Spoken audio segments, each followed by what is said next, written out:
It's amazing how much they might not have the talent, they might have the size, but by reaching out to coaches and sharing their character and showing their interest, I don't have a kid that doesn't have 5, 6, 7, 8 offers. Hello, everyone, and welcome back to the Talk Elevation. I'm Michaela, and here's Addison. And joining us today is recruiting expert and author Matt Rogers. After decades in college athletics as a head coach, scout, and administrator, he's helped more than 4,000 student athletes navigate the recruiting process and find the right college fit.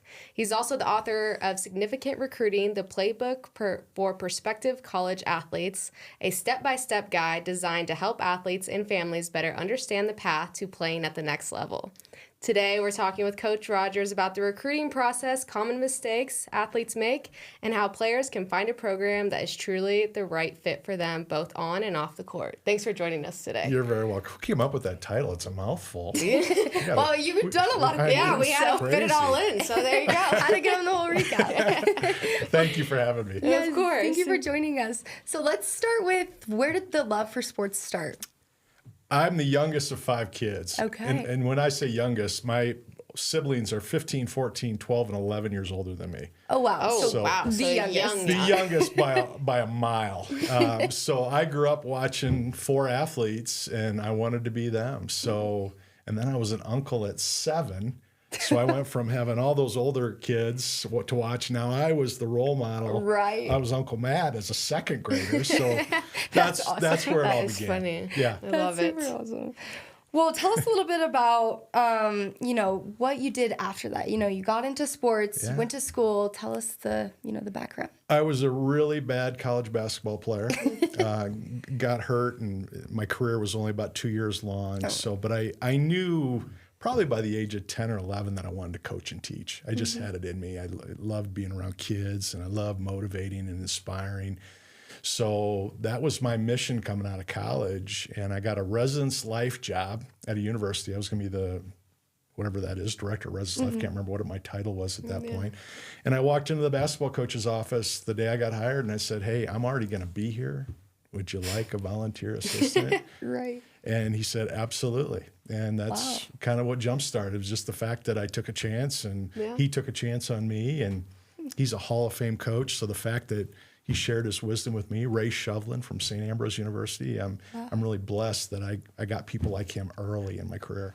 That's huge. That's really cool. Yeah. That's awesome. You were just like, "Hey, I'm here. Yeah. I'm here if you need me." And he put me to work. He Yeah. taught me how to recruit, taught me how to run a practice, taught me how to deal with officials and parents. And Hardest part. once you learn some of that, you're off and running. Yeah. There you go. Well, dive a little bit more into the recruiting process. What's mistakes athletes make a lot? Well, I think number one is they put too much thought into the goal. Of, I want to play at Stanford. I want to play Division I. I want to play in the pros, instead of really thinking about what makes them happy. If you're a kid that loves mom and dad, you probably don't want to be 1,500 miles away. Right. If you're a kid that loves to surf and be on the beach, you probably don't want to go to school in Minnesota. So I think most kids don't put enough time into thinking about who they are and what makes them happy and healthy.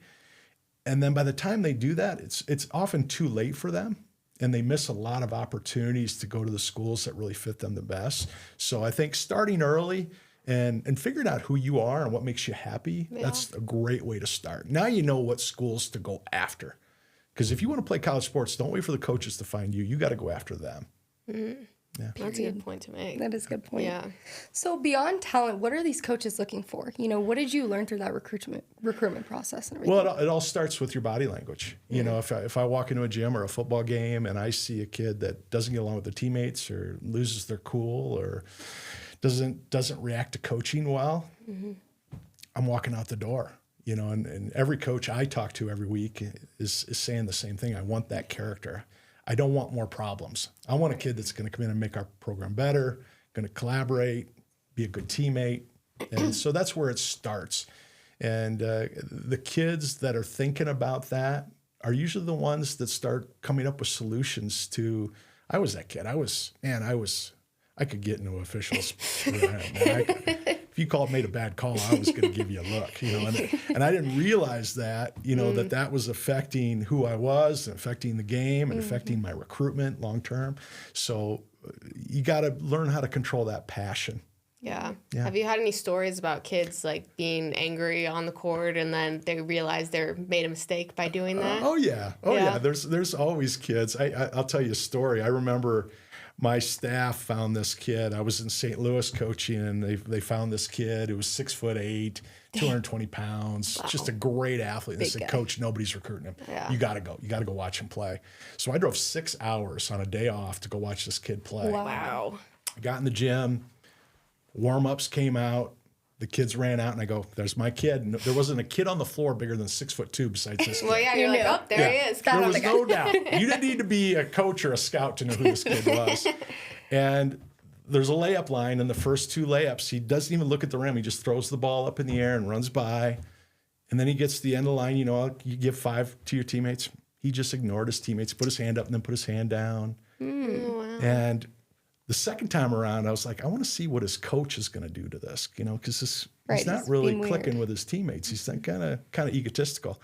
And he gets on the other side where his coach was, and I could see his coach kind of barking at him a little bit. Mm-hmm. And he did this to his coach. He goes, "Oh, don't worry about it, coach." Ooh. Wow. I just drove 6 hours. I put my coat on. Put my briefcase on. I walked out the door. You said bye. That was it. I didn't even watch the kid play. Dang, the attitude's so bad. And if you've been coaching long enough, every coach has that story.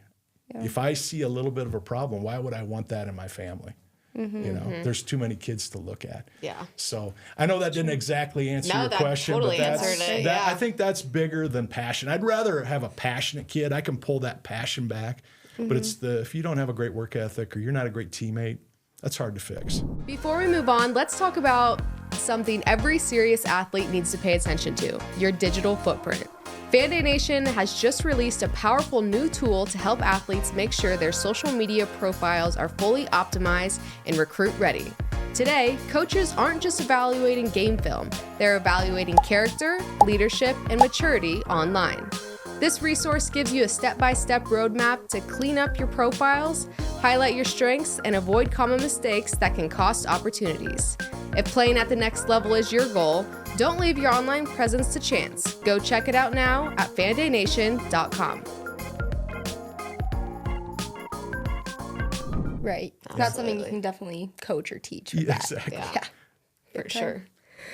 Well, what is one advice that you would give to kids who are watching that are maybe behind in the recruitment process right now? Yeah, I think I'm such a big believer in executive function skills and just doing little things. Setting an alarm. You got an iPhone, set an alarm that says every Thursday it goes off and it says email and call a college coach. Mm-hmm. Think about that, to send an email that says, "Hey, coach, I'm interested in you. Here's my film and my grades. Mm-hmm. Would you take a look at me and let me know what you think?" And then call that coach. Don't just send the email. Call that coach and say, "Hey, coach, just want you to know, I just sent you an email. Really excited about your program. I want to study engineering. I know you guys have a great engineering program. Would you look at my film and give me some feedback?" That takes 5 minutes. Yeah. If your alarm goes off every Thursday at 4 o'clock, Saturday at 2 o'clock, and you do that once a week, and you're a sophomore or a junior, that means you're going to call 52 coaches in a year. Wow, just for 5 minutes. Think of how much exposure you're creating in that 5 minutes, that you're giving that to yourself. Say, I'm going to put myself out there. So the kids that I work with, it's amazing how much they might not have the talent, they might have the size, but by reaching out to coaches and sharing their character and showing their interest, I don't have a kid that doesn't have 5, 6, 7, 8 offers because they put that 5 to 10 minutes in every week. Wow, that's awesome. The dedication, the attitude, I mean, that goes a long way. Yeah, that's remember just so that. Smart. Yeah. Remember that when you're applying for jobs and you're trying to move up in the world. Yeah. So you just got to put yourself out there, giving a resume, making a phone call, ask somebody to go to lunch. I mean, what's the worst thing? They're going to say no. That's right. Or just not respond. Yeah. What are they going to do? Exactly. So we talk about there's 3 goals when you reach out. Okay. I want that coach to either say, "Hey, I like you. I want to start recruiting you." Or number 2, I want them to say, "Hey, I'm just going to give you some feedback. We're not sure if we're going to recruit you, but I'd work on this." Okay. And then number 3, and this always surprises kids, is the third goal is we want that coach to say, "Hey, our roster's full. We're not interested in you." And every 17-year-old looks at me and go, "That's our goal?" Right. Well, think about it. That I don't have to worry about that school anymore. I don't have to worry about that coach. It doesn't have to be any of my energy has to go to that program because I know they're not interested. I can put my energy into other places. Think about all the people you've dated in your life that you wish you wouldn't have wasted energy. That's a good. Right? Good point. Okay. Yep. Yeah. You're I onto wish I something. wouldn't have given that person 6 months of my life. I wish I would have been given them a night and that was it. Yeah. You know, a dinner, a lunch. Yeah. Exactly. And that's how recruiting needs to be. If they don't like it, move on. They're That's not a into good you. way to look So at it. what? Don't waste your time. That's right. Yeah. Somebody will be into you. Yeah. All right, well, let's talk about these books on the table right here. Your most recent one, I don't want to be wrong about it, is the Significant Recruiting one. Is that correct? That's the first one. This is the first one, and these are the rest. Got it. Yeah. So let's start on the first one. Yeah. What inspired you to write it? I was a college scout for about 10 years, and I worked with 7,000 families in 10 years. That's goodness. crazy just to think about that number. 7,000. Yeah. You must be a people person. Well, you have to learn how to be. Let me tell you. Fake it till you make it. Yeah. And I was burnt out from families not getting it and families coming to me and just being lost. And I was like, I got to download my brain. I got to download what I know. And I wish I would have known when I was 16. I wish my parents would have known. And I hired a book coach, and she kicked my butt and said, I just want you to write. I don't even care what it looks like. I don't want you to edit it. I don't want you to read it. Because I'd written the first chapter probably 20 times. I just kept trying to make it rewriting perfect. And she kicked my butt. And in 12 days, I wrote 50,000 words. I wrote the book. Oh, you really locked in. Yeah, because she just got my brain locked in, and I knew what I wanted to write. I knew what every chapter wanted to be, and then we took 3 months to edit it.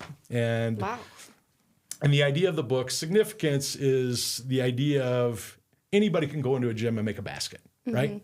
Even if you've never played basketball, sooner or later you're going to get that ball. Get through it the in hoop. there, yeah. Eventually. Significance is learning how to do that over and over again and learning how to do it the right way, the way you want to do it, and taking ownership of it. So each chapter walks a family and a kid through every step of that journey, all the way from commitment to the journey I want to play to how to commit to a college coach. So there's every chapter finishes with action steps, exactly what to do in your recruiting. And I have a college coach that writes a piece at the end of every chapter that walks kids through why this is important to them. Oh, wow. Yeah, so it's cool. That's it's a lot of awesome. fun. It was a lot of fun to write. I bet. How long did it take you to write the whole thing? Well, like I said, it took about 12 days to write it, but it took me about a year and a half to get past that. Right, to Actually get those get it. quotes Yeah. and to get everything. The paralysis by analysis. You know? That is really cool. We started in, I think, April 1st of 2022 and published in September. That's amazing. So 5, 6 and months. you have so many Yeah, more. then you got a whole Well, lineup. and then I had so many families that wanted more depth. So we wrote a journal. I wrote a journal for at least these 5 sports, and we'll do more as we go. We're going to add football and lacrosse and tennis and golf eventually. Awesome. That is so cool. Each book walks that athlete and that sport through a year, like we talked about. Here's my goals every week. Here's some questions I need to be asking myself about who I am, what kind of leader am I, what kind of coach do I need. And then in the back, it's all those things a family needs. How do I set up a visit? How do I talk to a coach? How do I send an email to a coach? So I wanted it to be very, very practical. We're proud to celebrate women who lead on and off the court. Nico Stones welcomes new brand ambassador Sophie Ziddell, a standout basketball player at the University of Colorado. Her exclusive edits is all about confidence, strength, and the style that moves with you. Support women in sports and shop Sophie's limited collection now at nicostones.com. That's awesome. That's super cool. I can't wait to read that. I wish I was like going through the recruitment process know, because I'm I'd be like, like, I wanna- all right, action step 1, 2. Yeah. Well, I made every mistake there was, so I tried to fix that. So you're trying to Exactly. here is actually how you do How it. fun. That's right. Yeah. Well, Awesome. Matt, we chatted on the phone a little bit about how important it is to have a home besides just playing basketball or football or something. Why is that so important? Well, there was a stat over the last 5 or 6 years that the NCAA came out with, and 42% of the freshmen that went to college either quit their sport or transferred after year one. 42%. So that hurts my soul because I was at a school for 4 years. I think you both were, right? Yeah. Yeah. So think about all the friendships you made. Think about the faculty that if you were only there for a year, you would have had to start over if you went to a different school and make new friends. So it's really important for me that kids think that way. Not so much I'm going to be loyal to this or that, because if it doesn't work out, yeah, you're going to transfer. Right. But thinking about the growth that can happen in 4 years and the relationships that you can build. You know, I'm the godfather of my teammates' friends, you know, teammates' awesome. children. No, that's you awesome, know, yeah. and I met my wife in college, and if I would have only stayed a year or two, I never would have met her. You know, we never would have had our relationship that we had. So I want kids to really dive deep into the process early on, so when they do make a choice, they know it's the right choice. You know, it's a healthy choice for them. Yeah, I know my college experience would have been so drastically different if I didn't stay there. Right. And I'm so glad I did. I don't know know. where I would be now. I could actually go on the other side because I transferred my freshman year. So I like had built that base in Arizona and I was going to school there, and then you had to leave. Like, you know the professors, you finally get comfortable.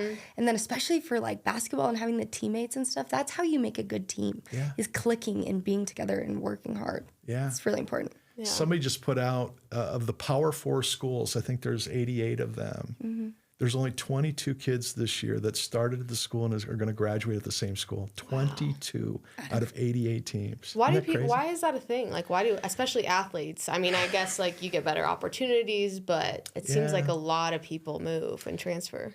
Well, when I was a kid, and this is 150 years ago, you know, you went somewhere and the loyalty was important. You know, nobody was throwing money at us. Maybe you got a full ride, Right. and you got your education paid for. But now these kids are seeing life-changing money.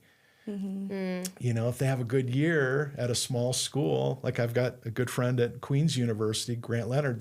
They're playing in the national tournament this year. He's probably going to lose some kids because they've done so well. Right. You know, and they can't pay them a lot of money, but Louisville, Miami, a Duke can come in and say, "We'll give you $50,000 a month." Are you going to turn that down if you're 19? Yeah. If you've never heard that before, Yeah. no, you're not gonna turn it. So that's why the government just had this big meeting to talk to all these coaches about how do we fix this. Right. Make it know? more about sports again. Yeah. If you go to 3 or 4 different schools in 4 years, how do you get your degree? Yeah. Yeah. Right? How Because do the those credits are going to transfer. Exactly. Yeah. And that is a pain. Right. So these kids are Yeah, you walking. know. Some of these kids are walking out of college with $1 million in the bank, but then they have no degree, they have no education, they have nothing really No to stand on. friends. How do you go get a job? Yeah. Who's going to hire somebody that's been to 4 colleges? So now that $250,000 a year you've been making, now you got to go get a job as a telemarketer for $35,000-$40,000 a year. That money you made in college isn't going to last very long. Yeah. And a lot of kids just don't know what to do. They don't know how to handle that. So I'm a big believer. Find that place you love. Find a coaching staff you love. Find a community that if you blow out your knee, you know, you have an injury, you still love that school. You love the culture. And you too know this. I'm sure you walked onto your campus that you went to, you're like, I love it here. Yeah. It's calling my name. Absolutely. Right. Yeah. So go visit a couple of schools, talk to lots of people, figure out your value early on, and then give those people a chance that really want to coach you and grow you and teach you how to be an adult. Give them a chance to do that. And that means you're going to fail a little bit. Yeah. You learn. Yeah. For sure. Yeah. Well, that answered our next question. Just how to avoid ending up in that transfer portal and trying to figure out where to stick to and stay there. Like I said, like my coach got fired after my freshman year, the guy I loved. And it was just because we didn't win enough games before I got there, you know? So it's heartbreaking when kids are in that situation. So I'm never going to say don't transfer. I'm never going to say don't take the money. Right. I think the transfer portal has got some really good things. I've got NIL, it's got some really good things. But I think for kids, it's really thinking about, again, who do I want to be? And if I find those people that I really love, give them a chance. Absolutely. It's not going to happen in a year. You're not going to meld in a year. Yeah. 2, 3, 4 years. You'll be all right. Give yourself a chance, and you're going to be so much more proud of yourself that you're able to overcome some of those challenges. Absolutely. Yeah. Well, one last thing for you. What does it mean to be seen? To be seen. As a recruit, I'm assuming. Yeah. Yeah, I think as a recruit, it's finding somebody that sees you the way you want to be seen, right? I mean, I can tell already you two are dynamic. You got great personalities, but that doesn't mean I know you. right? That doesn't mean I know what your strengths are and what your goals are and what your future is. And when you find a coach that can talk to you that way, that's such a great feeling. I train coaches. I just did a keynote for 80 coaches out in Oregon. Yeah. That's one of the things I told them. I said, when you're recruiting, make sure you're starting with a wow something, whether it's a phone call or an email. Don't tell the kid how great your school is and how many kids are there and how many people graduated. Yeah. Tell them why you're excited about them. And you can do that in 2 sentences in an email or 1 sentence in a text. Say, I just watched you play and God, I love your energy and I love the way you work as a team and I love the way you shoot the ball or I love the way you throw the ball. Every kid wants to hear that. Yeah. And that's, for me, I wish somebody would have done that for me. I had one coach do that for me coming out of high school. So that coach has looked at you, they've done the research on you, and they're telling you what you know is good about you. That's a great place to start. Awesome. Yeah. Well, you guys heard it here first. But tell us, can we find you, yourself, and your books online? Where can everyone find those things? Yeah, you can find everything at CoachMattRogers.com, no D in Rogers. And my books, my recruiting classes are there. We do a weekly podcast, kind of like what you guys are doing. We have we don't have this great studio you guys have, but we have we bring on college coaches and college presidents and ADs every week, and we let them share their wisdom with us. It's beautiful. Awesome. That's awesome. Well, thank you so much for joining us today. Thank you. My pleasure. Thanks for having me. Of course.